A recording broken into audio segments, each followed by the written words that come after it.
Alright, hey, what's going on everybody? Today I am going to do a full Puzzle Rush run, levels 1 through 50, and because I'm going all the way up to 50, I'm definitely going to cater this toward the intermediate and advanced audience, but that's not to say that if you're a beginner you won't get anything out of this.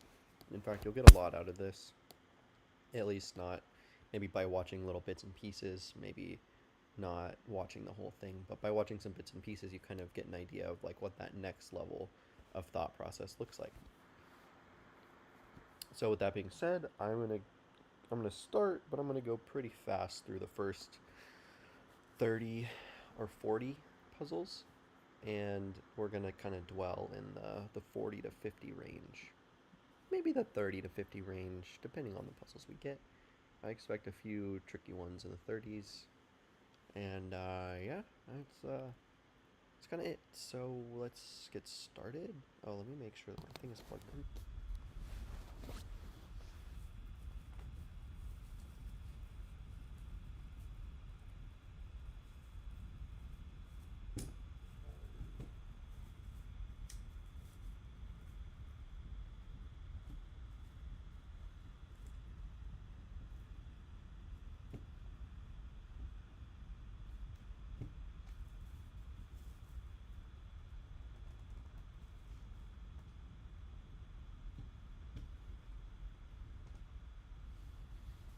Sorry, my outlets are very, very loose. It's quite a pain. I have to like anchor the the cord to something, or else it will just fall out. Ah, and it fell out. God,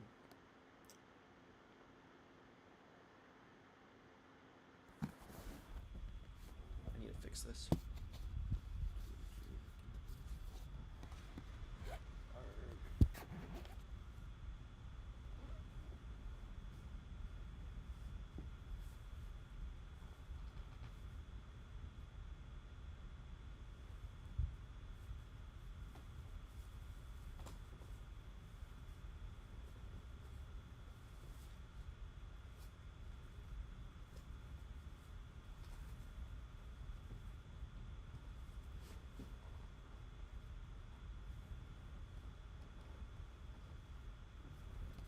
Okay, wonderful, wonderful. We are all set. We are all set. I'll probably just edit this out of the video. But yeah, let's get started. Get comfortable, relaxed.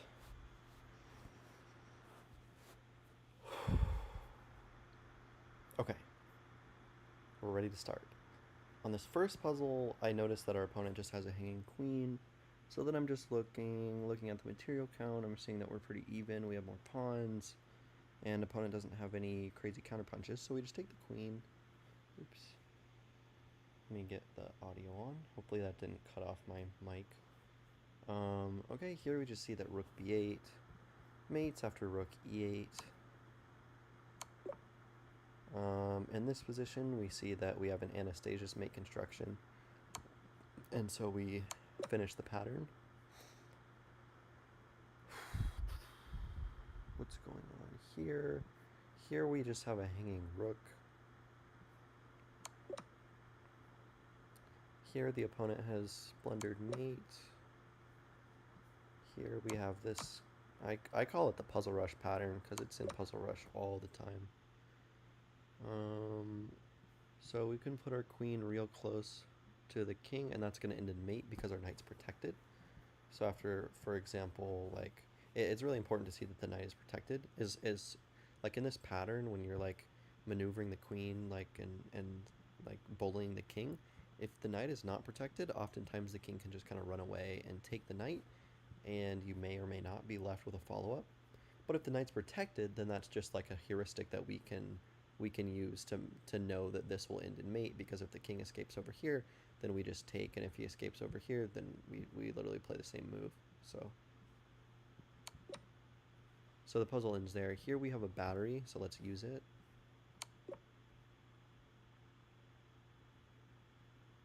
Okay, so the king is looking really mateable in this position.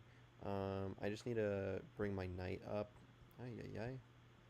I need to bring my knight up to b4. That takes away all squares from the king except for one, but then we just shift our queen in and we deliver mate. Alright, so in this position, the opponent cannot move this way at all, and they might not be able to move down if we control this square. That tells us that we should play rook f1, which just mates. This looks like an odd construction, but it works, because all the king squares are controlled, so let's mate. Here, generally we can afford to like take this pawn with a piece, because after the opponent tries to take back, we take the rook, so we realize that this pawn has been pinned. And we simply don't have any other pieces developed that we can really do things with, so we kind of know we just take the pawn here with our bishop. Opponent takes back. If we take the rook, the only thing we need to consider is, are we getting trapped? Something like this fails, and something more sophisticated like queen c2 also fails, because we could always backstep and take this, use this square. So we would just take. So here it looks like our opponent is just getting mated on the back rank, because we come into d7, opponent goes to f8, and then we just come in like this.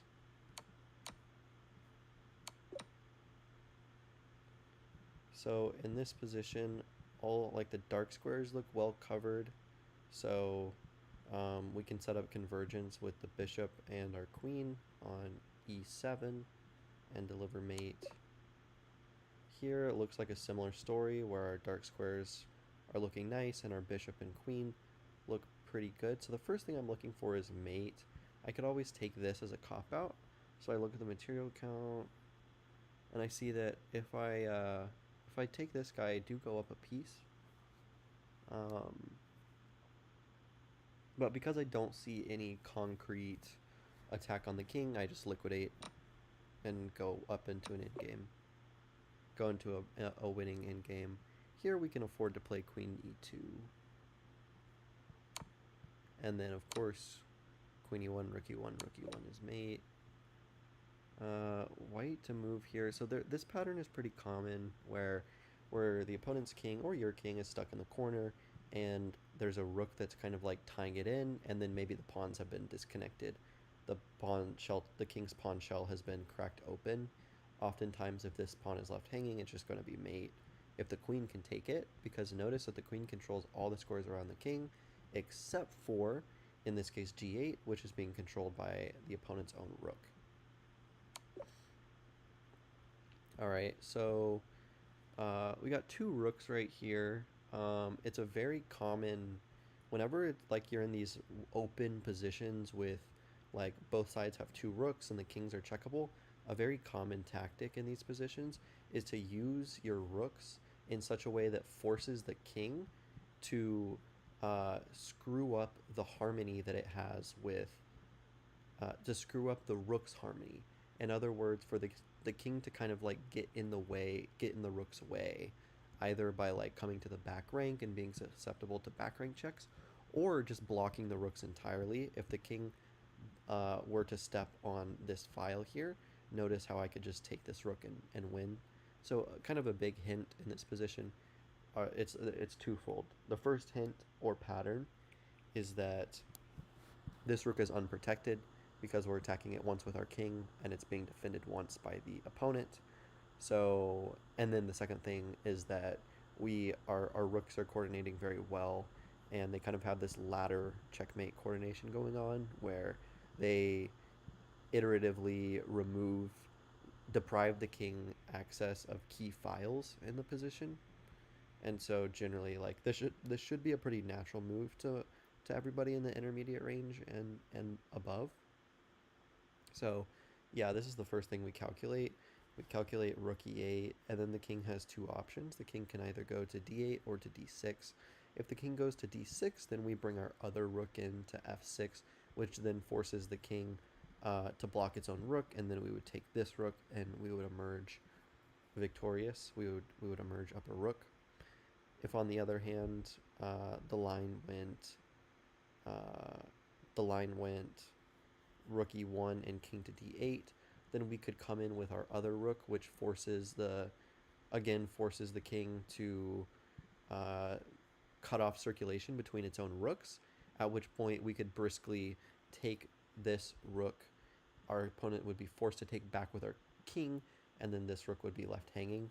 If instead we decided, so after rook e1, king d8, rook f8, and king c7, if we instead decided to claim that our opponent's rook circulation has been cut off, and therefore we can take this rook with our king, we would be terribly mistaken, because our opponent could then take our rook over here on f8 that you forgot about, and would have great chances in this endgame. So it's very important that we liquidate our liability first, and only then do we proceed with taking the material that is taking the additional material. So of course the sequence is rook e1, and okay, in this position the opponent decides to go to d6, which is simple. It's a same idea as the other line. We just force the king onto c7, and we do that by playing rook f6. The king cannot move onto this file because we've deprived it access of that file with our rook on e1. Our king deprives the opponent's king access of the center of the board, and so the opponent is forced onto, actually the opponent is forced onto this square, and then of course we just take this rook, and we are winning.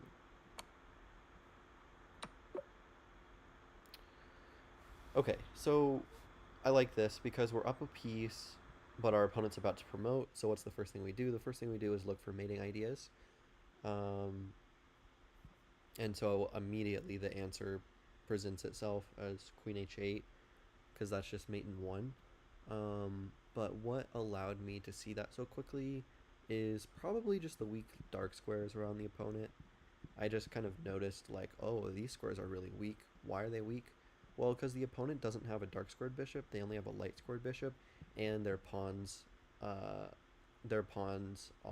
and queen are on light squares, so they're generally better at patrolling the light squares. So the pawns aren't touching the dark squares at all, which makes them easy to access with our dark squared pieces.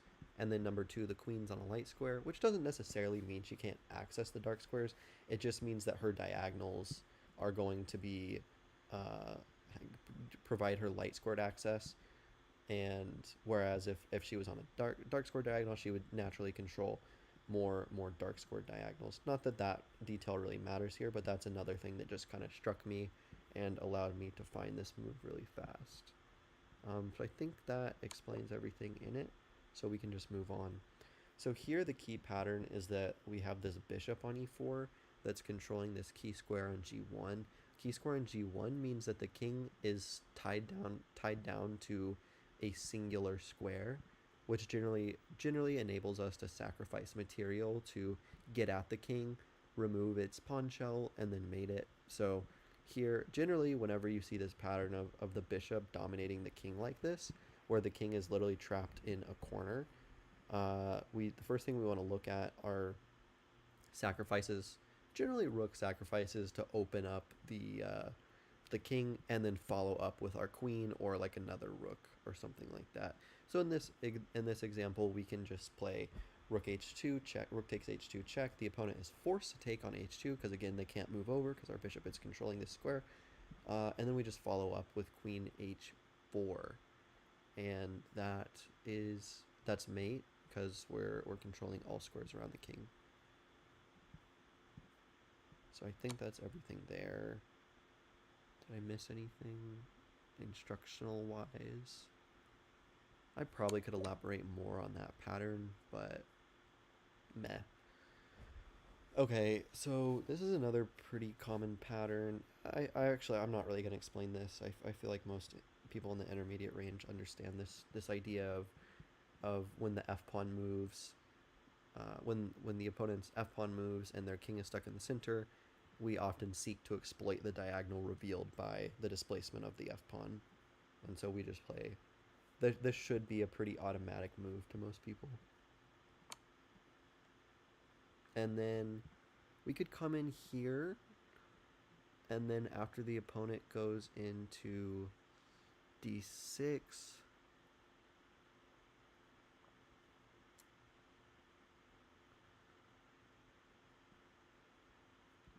then we just move our knight out, and we're controlling all squares, and then we mate.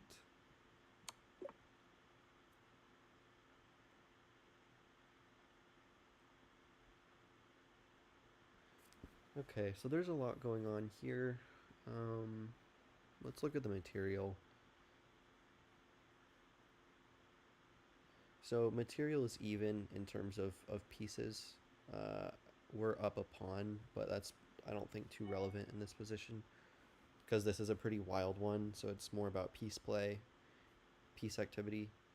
So the first thing I notice, well, not the first thing, but kind of a forcing idea I see is that we can just move our queen down to c1, which induces a back rank checkmate situation because the opponent can't escape the back rank, which means that the opponent is forced to play queen d1, which is generally good. Generally, these like super forcing lines are good. After queen d1, I'm tempted to just take, which forces king takes, and then we just take the bishop on f3, or take the knight with our bishop on f3. That comes with check, and then we just emerge up a piece. I don't think we leave any true liabilities behind. We do leave this pawn a bit on pre, but then we can just defend it with our knight while continuing to develop. We'll stick a rook there, and we'll try to castle by hand, or at least just get our rook out of danger. We might not need to castle in the position, but yeah, this move is very strong. Okay, so the first thing I notice is just this wide open diagonal. The light, like, we're really striking at the heart of black's position. If we could just kind of set up another piece to converge on this f7 square that's really weak, then I think we could win the game. And so, of course, the common technique here is just to play queen h5.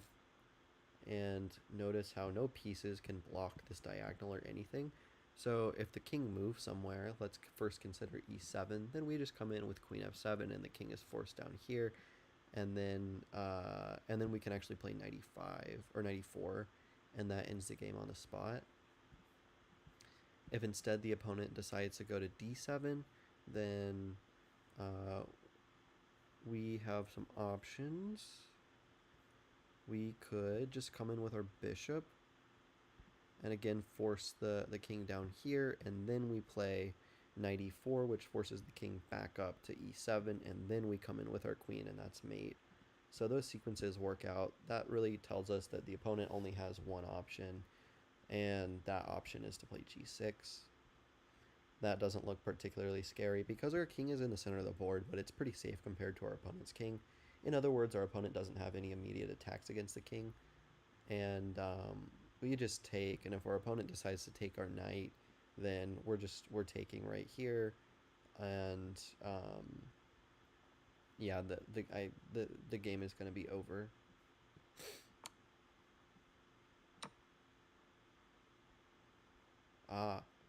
Okay, yeah, this is actually this is important to note.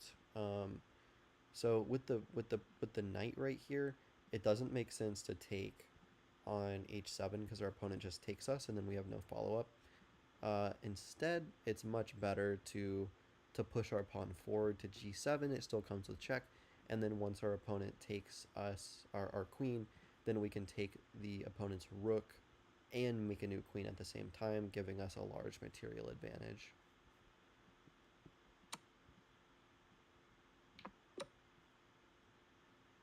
Okay, this one's very straightforward. We just set up we set up the battery with our rook and queen, and then force the king over, and then come in. Nothing to really talk about there. Okay, this is a good one that I do see a lot of intermediate players. They're generally familiar with this pattern, but they just fail to recognize it very quickly. And it's whenever the king is really tied down to the back rank, and we have an open file that we can exploit. We have this open file that we've opened against the king, and generally there's a pawn here which can support penetration, for example, by the queen. So the idea here is that we just play rook h1. After rook h1 check, king h1 is forced, and then we come in with our queen to h4. The king is forced back to g1, and then we just deliver mate on h2. Yeah, I think I want to say that's called Damiano's mate. This construction with the bishop here, or with the pawn here, and typically typically initiated with the rook sacrifice, which allows us to bring our queen into the open file. The king has to move over, and then we come in. I believe that's called Damiano's mate. You can fact check me if you want.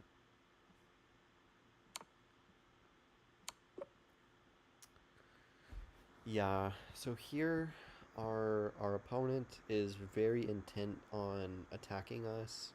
So they've allocated a lot of their available resources to mating us, which they haven't been able to do so far because their last move was developing a knight. That tells us that maybe we could adopt a similar idea where we take advantage of the fact that our opponent has committed some resources over to one side of the board. We see if there's any way that we can maybe mate the opponent's king, for example, because our opponent has used a lot of their resources in a pure attacking sense, and these two pieces won't be able to make any defensive maneuvers in the following forced sequences. So that tells us all we do is calculate the four sequences and see what we get from that. Presumably we will get a mating construction. So the first move that we want to consider is just queen d3. This is very straightforward. It's a check. It's forcing because we're controlling these diagonals. The opponent doesn't have anything they can interpose with, so after queen d3, king g1 is forced. After king g1, we can just come to the back rank, and then it's back rank weakness, knight e1, queen e1, and that's mate.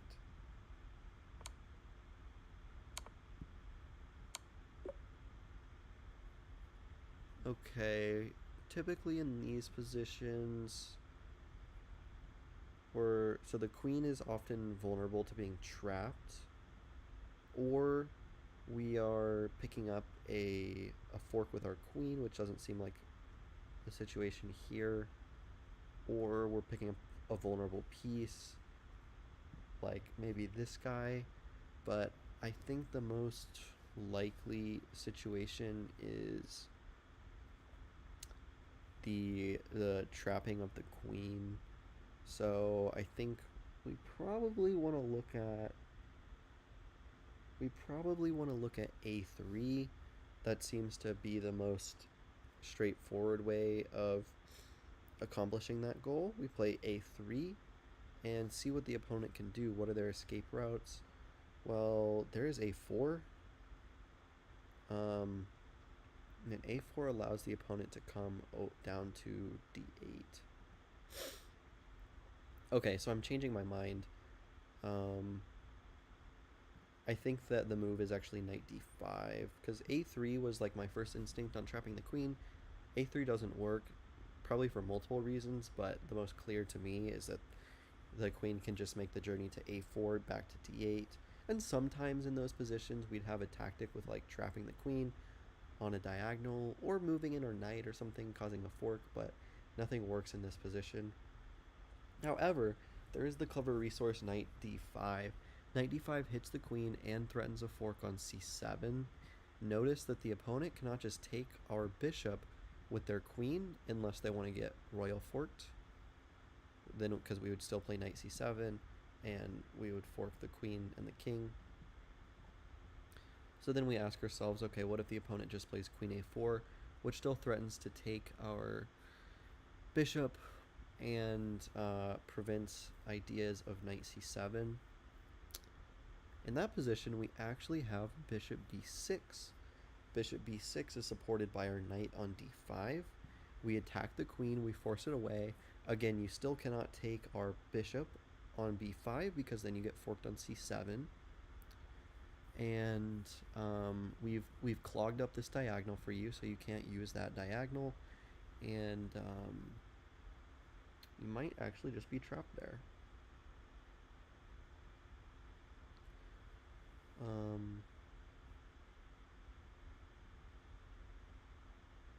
I do believe you're indeed trapped there.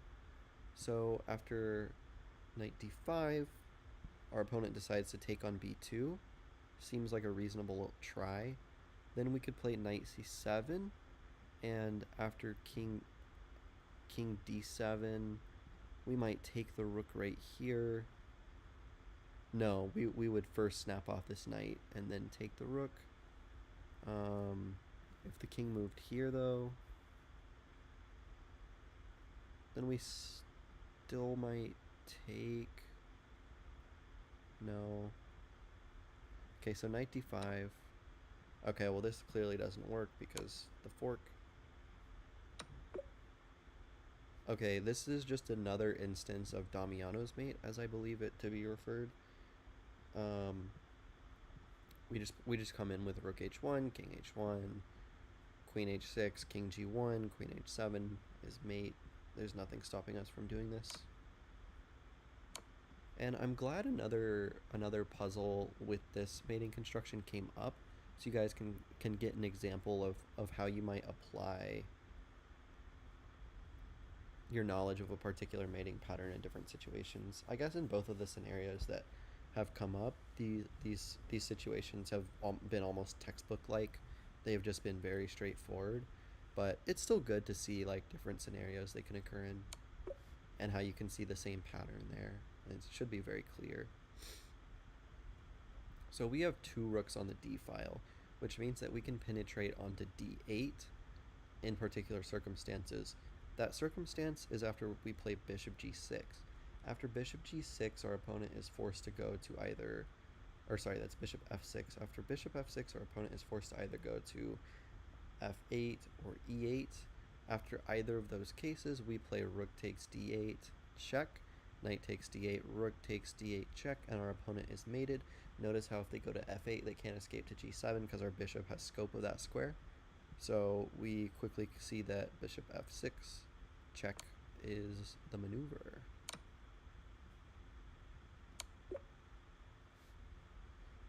Okay, this is kind of the first thing I see is how weak this diagonal is. The second thing I see is that this queen is vulnerable. To actually wait, bishop b5 might just win here.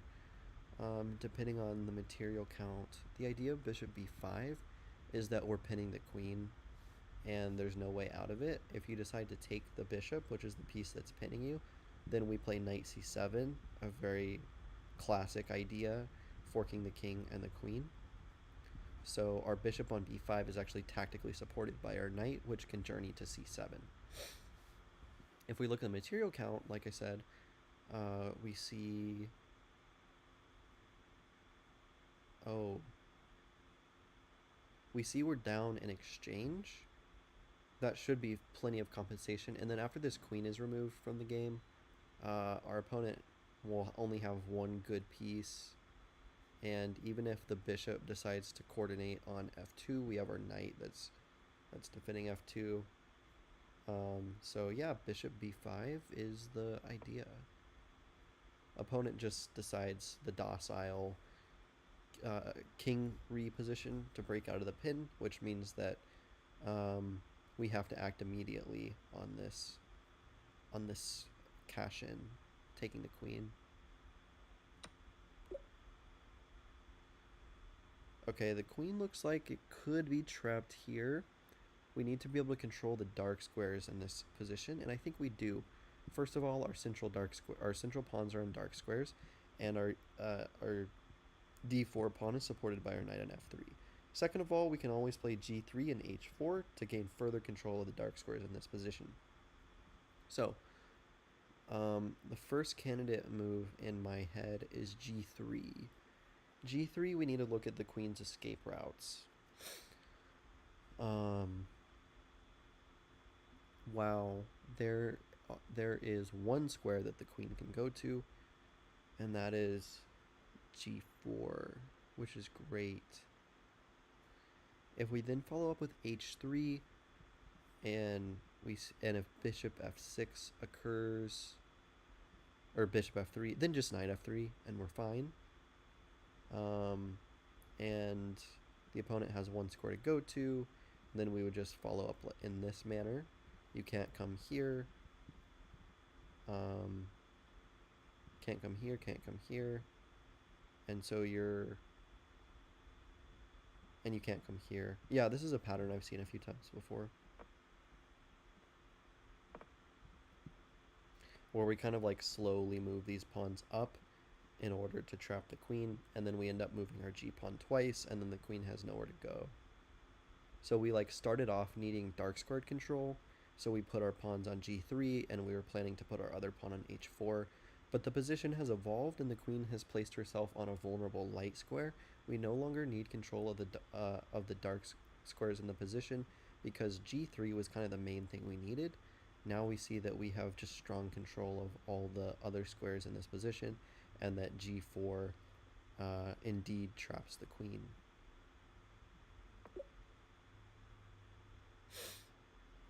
So here I'm not really sure what's going on here, but the first thing that catches my mind is just bishop takes h2 check, with an idea of creating a discovered check against the king afterwards.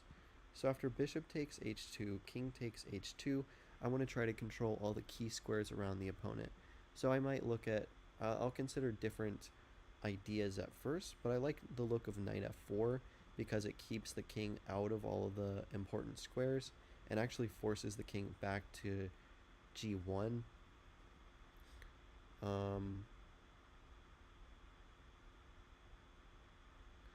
After the king is is on g1, that's like the only square we need to control, but I don't see a concrete way to do that immediately except for like doubling our rooks. So we look at bishop takes h2, king takes h2, and say we move our knight here. This looks much better. This looks much better because then we gain control of h1. So after bishop takes h2 check, king takes h2, knight g3 is played.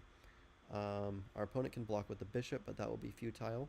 So instead, the opponent tries something more reasonable and moves back to g1. Then we just follow that up with rook h1 check and mate, because our knight right here is controlling the f2 square. So that sequence is bishop takes h2 check, king takes h2, knight g3, and like I said, opponent tries this futile attempt to block with the bishop. We just take, and then we move up and deliver it's kind of like a hybrid between like the hook mate and the Arabian mate. In this position, I'm just like, I see the king and I'm just like, this guy is busted. I'm like, to look at all the square control around this king, like he's completely toasted. So then I'm just looking for ways to increase my control around those squares. And then I see that knight b5 is pretty good because it forces the king to e7. After the king is forced to e7, I can just march in my queen to c7, and then the king is forced to f8, and then we just play queen e7. So that's all like one movers. So that's really forcing. So okay, this looks more complicated.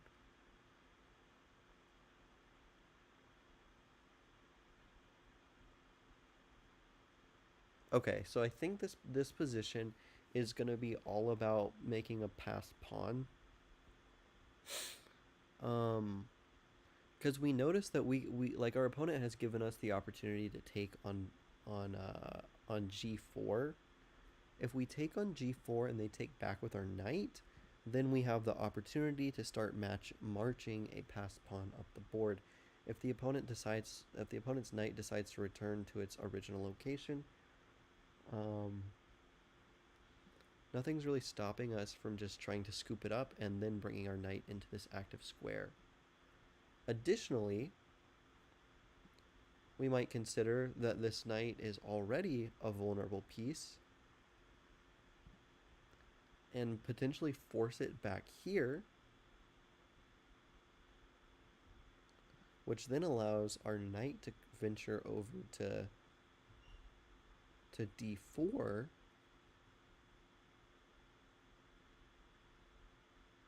which forces the king to one of these two squares. If you come to this square, then we're forking you. You're coming over here. We take...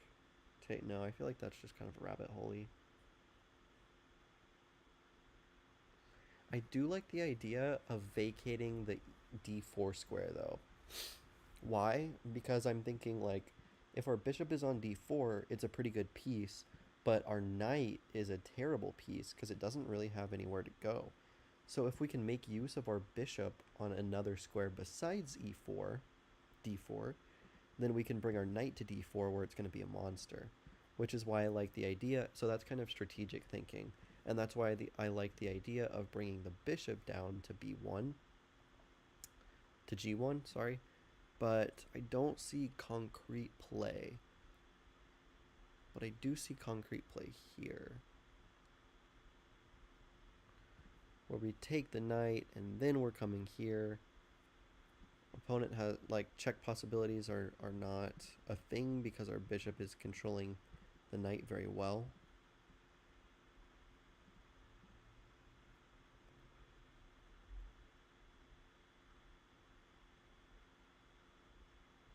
If I had to evaluate this position,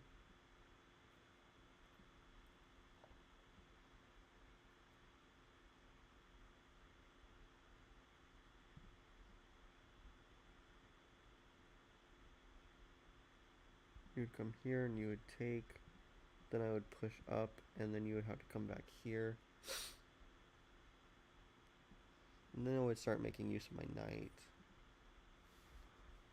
I'd like something more concrete. What if I take here? Then I just kind of give you a passed pawn. That doesn't seem good.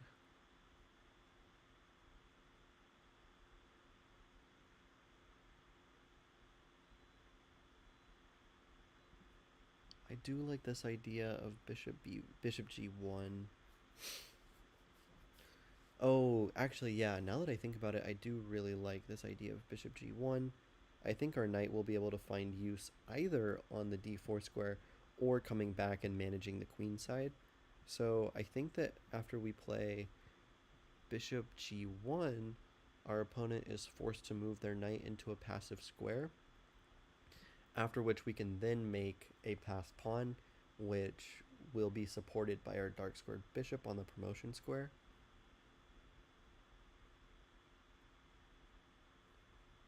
If you decide to take or push, then my knight will be in time.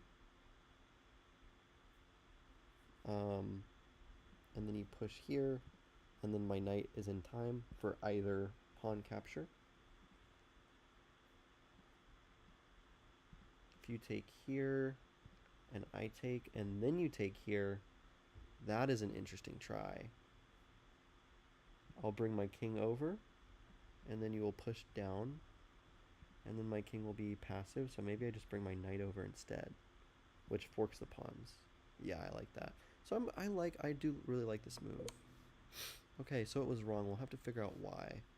Here I notice that there's just a hanging bishop, and we could follow that up with some good coordination. So why are we not just taking the bishop? Opponent moves over, and then we just take the queen or set up some sort of mating construction. Okay, so white to move here, I mean, you're virtually trapped. We just play queen f6, king g8 is forced, and then queen f8 is just mate.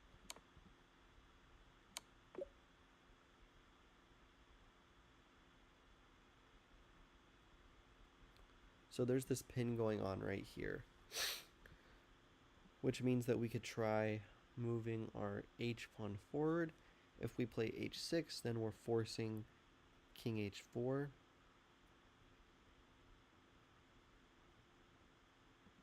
No, I don't like that. I think this is actually just mate in one.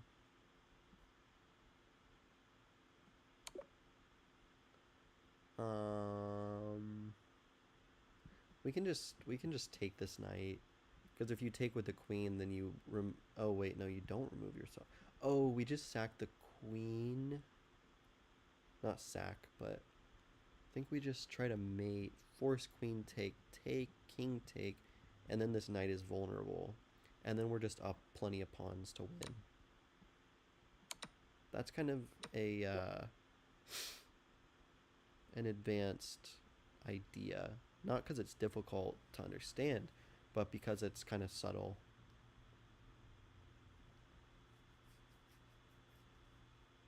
Okay, so I see that I'm about to get mated.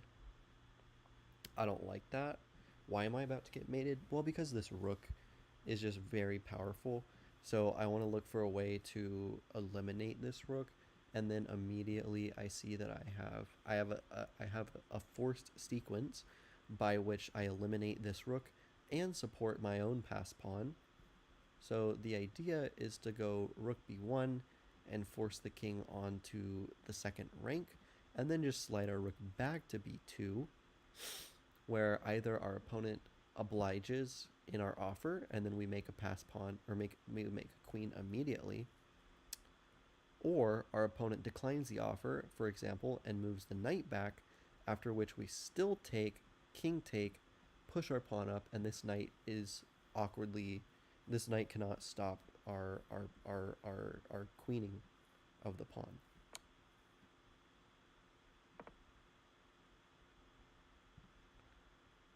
Yeah, the knight won't be able to stop the queening there either. Just take, push, and that's a queen. Here we're just forking lots of pieces. I mean, if take,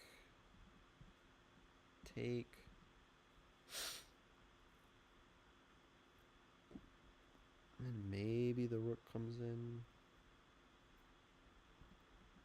We're doing just fine there. No, then we would take here. Yeah, we're doing just fine here. That's kind of surprisingly simple.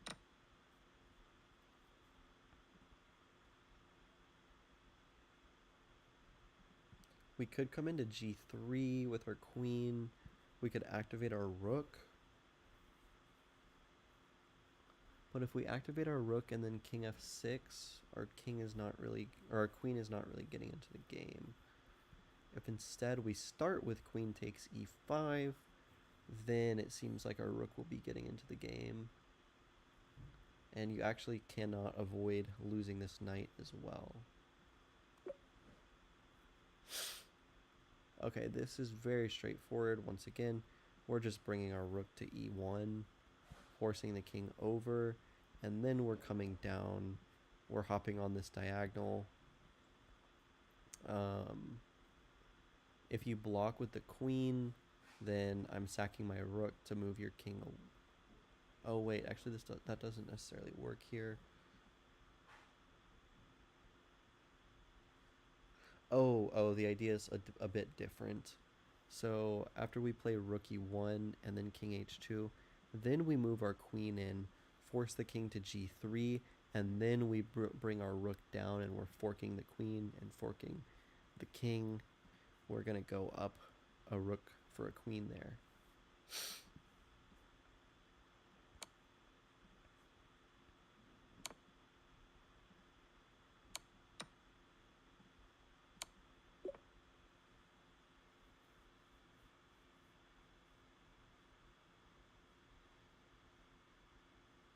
So in this position, the king is trapped.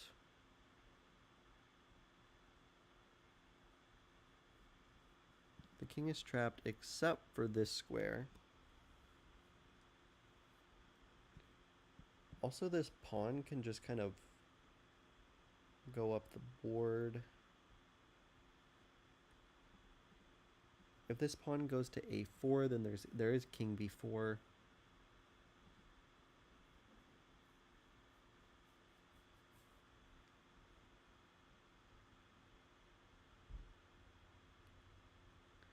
I think I actually really like this move. King b7 threatens c6, which is actually a mate. And there's no way you can stop this. There's no way you can stop this. If this pawn weren't here, then the rook would be pinning my pawn to my king, and then this wouldn't be possible. But there's absolutely no way you can stop this idea. You can take all the material you want, but you're still getting mated. Okay. So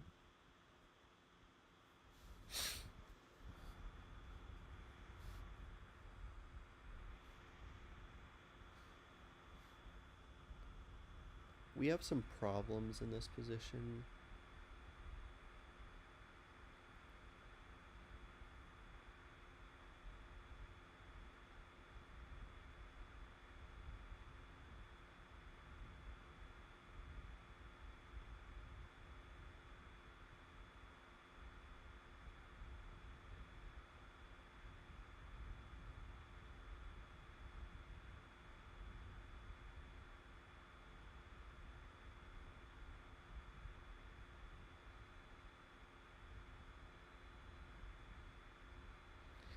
I was thinking that we almost have like a Legal's mate type of setup where we sack our queen and play knight takes e4 and then follow that up with an interesting bishop maneuver like bishop b4, but that doesn't work. But that did reveal to me, I think, what the solution is, which is actually bishop b4, I think.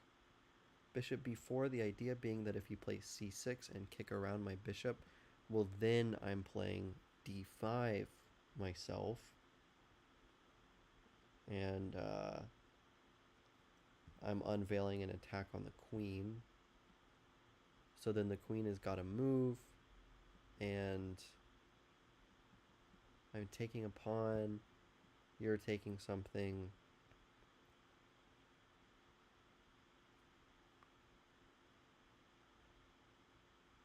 And then I'm even just coming in like this. You move your knight, I come here, queen take. Okay, so after bishop b4 and c3,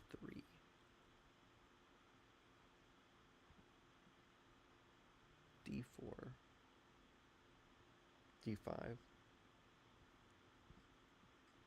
If you take right here, I probably just take back.